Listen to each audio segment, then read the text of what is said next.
Welcome back to the deep dive. If you've ever started a new role and felt like you were drinking from a fire hose. Oh, absolutely. The jargon, the policies, all the new systems hitting you at once. Exactly. It's completely overwhelming. And that's what we are deep diving into today. The blueprint for getting it right. The 30, 60, 90-day plan for new hires. Mm. We all know that first impression in the workplace, it sets the foundation for everything. Job satisfaction, retention. Whether they burn out fast. Right. But too many companies, they still just, throw a new employee into the deep end. And that deep end approach, it's just measurable inefficiency. I mean, Right. when new hires are overwhelmed, they disengage. Yeah. So our mission today is to show you exactly how the 30, 60, 90 method can create a structured and positive transition. Yeah. It's about accelerating competence. Okay, so let's nail down the definition first, because I Okay. think the simplicity is really the key here. It is. The 30, 60, 90 plan, it's a framework that just takes that first 3 months, Mm-hmm. and it breaks it into 3 distinct manageable blocks. Each with its own set of targets. It moves the new hire from learner to, well, a valuable part of the team. Perfect. The real benefit here, the core idea, is removing that instant pressure. Right, the pressure to know everything on day 1. Exactly. By defining what success looks like on day 30 versus, say, day 90, you let the new hire focus. They can master the basics before they're expected to deliver complex results. Okay, so let's look at those 3 blocks, because the structure really dictates the focus, doesn't it? It does. We start with days 1 through 30. This is the learning and knowledge acquisition phase. The observation period. Yes, exactly. So the new hire, they're just focusing on what? Company culture, the organizational chart, who reports to whom. All of that. And the targets in this first month, they have to be foundational. They shouldn't be task-based. So not about performance yet. Not at all. It's about completing training, understanding the company's mission, and, critically, knowing where to find answers and who to ask for help. It's really about learning the language of the business. That's a great way to put it. Absorbing, not generating. Precisely. But then you hit that pivot point. At days 31 through 60, we get to integration and implementation. And now the focus shifts completely. From passive learning to active doing. Exactly. You're moving from the textbook to the testing ground. This is where they start to implement what they've learned, taking on real, measurable tasks for their role. Okay, so we're setting the groundwork for their actual work habits and routines here. Yes. And we need some specific examples to make this feel real. So this could be things like setting up their own one-to-one check-ins with their manager, So taking some ownership. taking ownership, proactively asking for feedback on their first few projects, or say, if their role is customer-facing, maybe it's mastering the call software. Okay, so demonstrating capacity, not necessarily driving huge results yet. You've got it. They're showing they can do the work. And that leads into the final push. Yeah. Days 61 through 90, the goals and reliability phase. Right. By this point, you expect them to be a reliable, valuable team member. And the quality of their work has to be there. Consistency, accuracy. Now, the metrics really matter. The targets here need to tie directly to KPIs. So for a sales role, that might be an actual conversion target. An initial one, yes. Or for an analyst, it's measuring the efficiency of their reporting. You're transitioning from learning the job to doing the job proficiently. And this is probably the best time for managers to start talking about what's next, right? Career development, bigger goals. Absolutely. By day 90, the new hire should feel like they have a future with the company, not just a job for today. Okay, let's unpack this from the manager's desk then. The framework is great, but how do we actually execute this without it just becoming another checklist?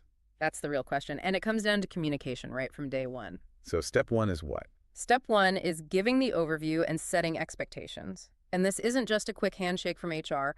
It has to be a scheduled meeting in the first few days. And you need to lay out the whole 30, 60, 90 plan. The whole plan. And a crucial tip, especially with remote teams, don't just do it on a phone call. Use a video call with screen sharing.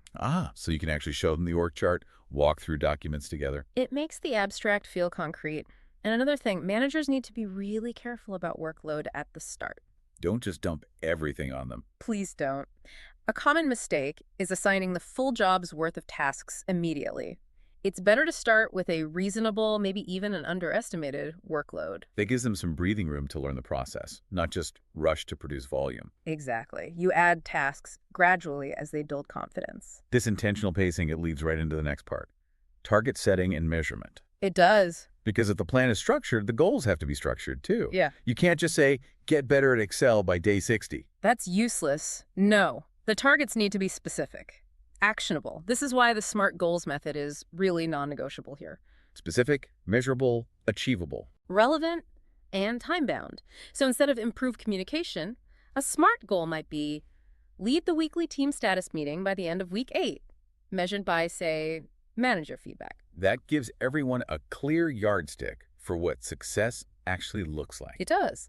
But structure alone isn't enough. You need the human element. You need to actually provide support. Support has to be a visible process. I mean, new hires will have dozens of questions a day. And if they feel like they're constantly interrupting their manager, they'll just stop asking. They'll stop asking, which is a disaster. And that's why assigning a buddy is such a critical tactic. Someone on the team, but not their direct manager. Exactly. A peer who can answer all those small tactical questions, how does this software actually work? Or who do I talk to about IT issues? The unwritten rules of the office. Yes. And here's a really strategic point from the research. For this to work, you have to formally reduce the buddy's workload for that first month. Oh, that's smart. So it's not just an extra task piled on top of their real job. Right. It signals that supporting the new hire is a valued, prioritized team responsibility. That makes a huge difference. So the whole process needs to be adaptive. It can't just be set in stone on day one. No, absolutely not. Which brings us to the importance of structured check-ins. These aren't just for admin, are they? No, they are calibration opportunities. They're basically informal performance reviews. You're tracking how much they remember, you're encouraging them, you're planning what's next. And this is where you can be flexible. This is where a manager has to be ready to adjust the targets. Yes. If a new hire is struggling, you slow down, maybe you extend that learning phase. But what if they're flying? What if they hit their 60-day goals by day 45? Then you create more challenging goals. You have to. Otherwise, you risk them getting bored and disengaged. That makes sense. And a little practical tip here. If you're doing these check-ins over the phone, using a call recording feature can be incredibly helpful. So the new hire can review it later. Yes, so they can actually listen back and absorb the feedback and the new targets rather than just scrambling to take notes during the call. Okay. And maybe the most strategic part of this whole thing is actually collecting feedback from the new hire, which might sound a little counterintuitive. It does, but it's vital. Why ask the person who just started for their opinion? Yeah. Because they have fresh eyes. They can immediately point out which parts of the onboarding were unclear or what resources were missing. They are basically auditing your system for you. So you're using the employee to fix the system. You're using the employee to train and fix the system. And the wider benefit here is just profound. When you ask for their feedback, they feel valued. They feel integrated. It shows that their voice matters from the start. It proves that team integration is a group responsibility. It's not just on them to fit in. So let's synthesize this. The core takeaway, then, is that the 30-60-90 plan is all about strategic pacing.